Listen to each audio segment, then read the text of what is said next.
Dear students, welcome to HR sir classes. पिछली class में हमने बात की आप लोगों से पूरा पाषाण काल के बारे में। एक महत्वपूर्ण बुक में से महत्वपूर्ण बिंदु आप लोगों को बताए गए थे। आज की क्लास में भी हम एक महत्वपूर्ण बुक से आप लोगों के लिए कुछ महत्वपूर्ण बिंदु लेके आए हैं, लेकिन वो संबंधित है, किससे संबंधित है? मध्य पाषाण काल से संबंधित महत्वपूर्ण बिंदु हैं। आप लोगों के एग्जाम में सहायक रहेंगे, ऐसा मेरा प्रयास है। तो आज के क्या क्या महत्वपूर्ण बिंदु हैं, आप 10 मिनट ध्यान से इस क्लास को सुन लेंगे तो हो सकता है आप लोगों के एग्जाम में ये सहायक रहे। देखिए, फर्स्ट प्रश्न जो है वह है इसका प्रारंभ। मध्य पाषाण कालीन जो समय है, जो काल है, उसका जो सभ्यता है, उसका प्रारंभ माना जाता है। कुछ बुक्स में 8000 ईसा पूर्व बता रखा है, एनसीईआरटी में 9000 ईसा पूर्व बता रखा है। एनसीईआरटी 9th की जो बुक है, 9th क्लास की बुक है, उसमें 9000 ईसा पूर्व से मध्य पाषाण कालीन समय प्रारंभ होता है, यह बताया गया है। इसकी खास विशेषता, महत्वपूर्ण प्रश्न आते हैं, छोटे छोटे पत्थरों का प्रयोग। छोटे छोटे पत्थरों का प्रयोग जिसको माइक्रोलिथ उद्योग भी अपन कहते हैं। माइक्रोलिथ बहुत बार प्रश्न आता है, माइक्रोलिथ किससे संबंधित है? माइक्रोलिथ। दूसरे नंबर का प्रश्न सबसे इंपॉर्टेंट है, माइक्रोलिथ जो संबंधित है वह मध्य पाषाण काल से संबंधित है। मध्य पाषाण काल माइक्रोलिथ है ना। वैसे इस काल को इंग्लिश में मीजोलिथिक पीरियड भी कहते हैं, मीजोलिथिक। ठीक है, तो मध्य पाषाण काल या मीजोलिथिक जो है उससे संबंधित क्या है? माइक्रोलिथ है। माइक्रोलिथ उद्योग जो है वो किससे संबंधित है? मध्य पाषाण काल से संबंधित है। और इस काल के जो औजारों की लंबाई जो थी वह औसतन कितनी है? 1 से 8 सेंटीमीटर।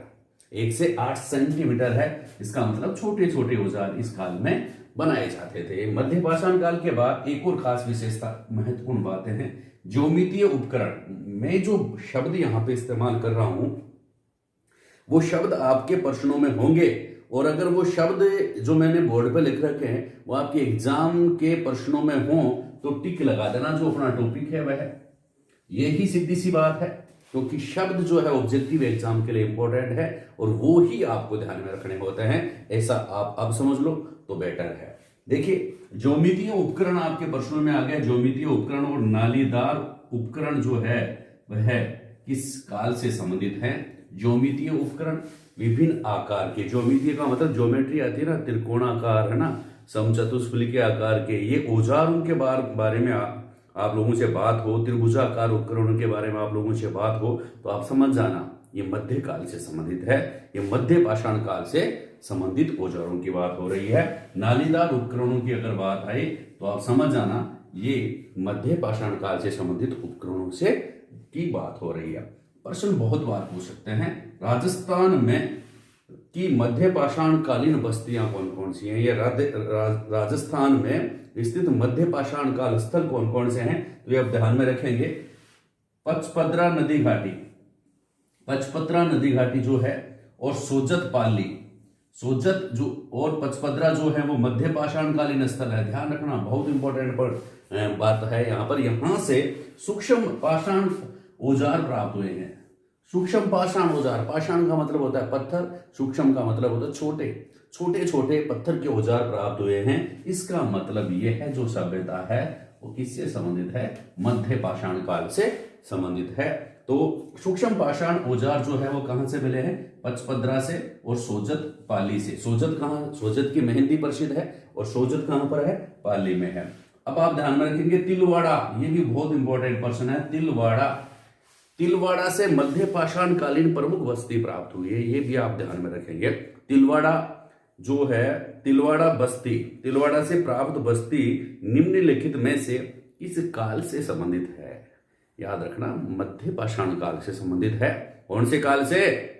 मध्य पाषाण काल से संबंधित है। कौन सी? तिलवाड़ा। नेक्स्ट है बागोर। बागोर जो है, पहले भी मैंने चर्चा की थी दो स्थलों की, एक तो बागोर और दूसरा था आदमगढ़। बागोर और आदमगढ़ दोनों की मैं बात कर चुका हूं पिछली क्लासेज में। तो बागोर और आदमगढ़ दो ऐसे स्थल हैं जहां से पशुपालन के प्राचीनतम साक्ष्य मिले हैं, और वो उनका काल था लगभग किस काल के? 5000 ईसा पूर्व के काल के पशुपालन के प्राचीनतम साक्ष्य अपने को प्राप्त कहां से होते हैं? बागोर से। और यहां से सूक्ष्म पाषाण औजार भी मिले हैं। तो बागोर व आदमगढ़ जो है वह किस काल से संबंधित है? मध्यकालीन बस्ती या मध्य पाषाण काल से संबंधित है। एक और कुछ शब्दों का समूह है, बी एग्जाम में पूछ लिया जाता है। आप लोगों से पूछ ले कि गुजरात में निम्नलिखित में से कौन से स्थल मध्य पाषाण काल से संबंधित हैं? बहुत बढ़िया प्रश्न बन सकता है। प्रश्न क्या बन गया? गुजरात के निम्नलिखित में से कौन से स्थल मध्य पाषाण कालीन स्थलों के सही समय को प्रकट करते हैं? प्रश्न बन सकता है। तो कौन से आंसर आ जाएगा? अवखज, अवखज है, बलसाना है, हीरपुर है, वह लंघनाज है। ये गुजरात में स्थित मध्य पाषाण कालीन प्रमुख स्थल हैं। अवखज, बलसाना, हीरपुर और लंघनाज। कौन कौन से हैं? अवखज, बलसाना, हीरपुर व लंघनाज। और देखिए मोरहना पहाड़ी, पूछ ले भाई, निम्नलिखित में से कौन सा स्थल? इन शब्दों को याद करना क्यों आवश्यक है? क्योंकि पूछ ले कि निम्नलिखित में से कौन सा स्थल मध्य पाषाण काल से संबंधित नहीं है।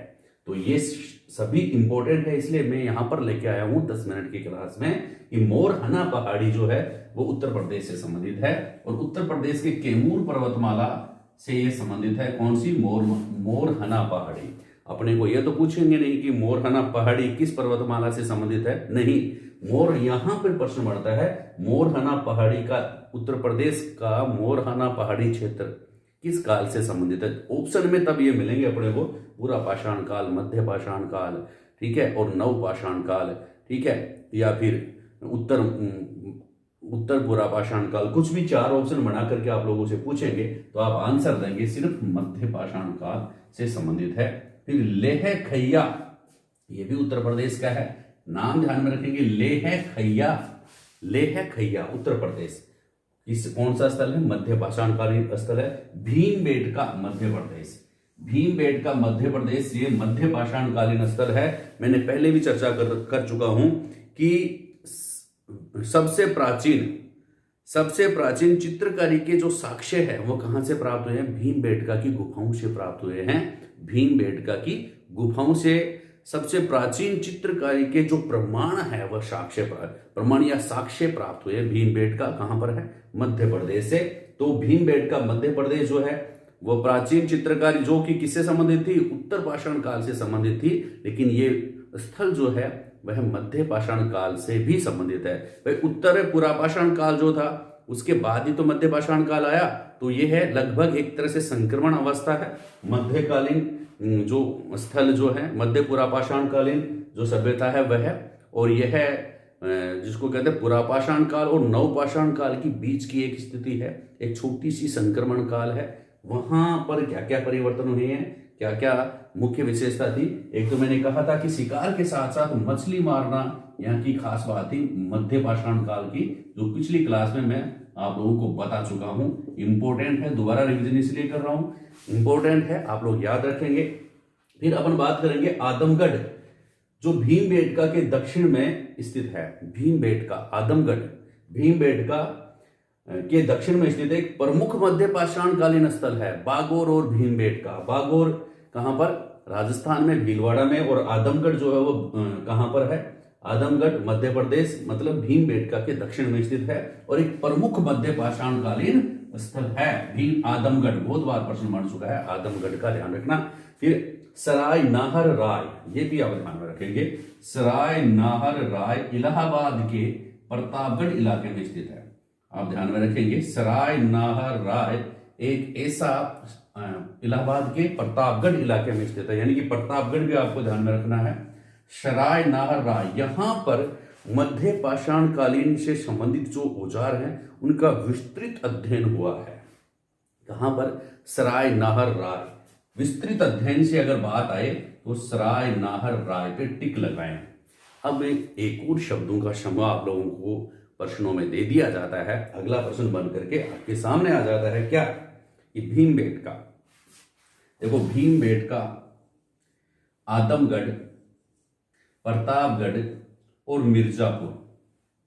ठीक है, किस काल से संबंधित है या किसके लिए प्रसिद्ध हैं? तो मध्य पाषाण कालीन चित्रकारी के लिए प्रसिद्ध हैं। जैसे आपको मैंने बताया, तो भीमबेटका की जो गुफाएं हैं वो उत्तर पाषाण काल से संबंधित है, ये तो ध्यान में रखेंगे। लेकिन इसमें मध्य पाषाण काल के भी कुछ अंश हैं।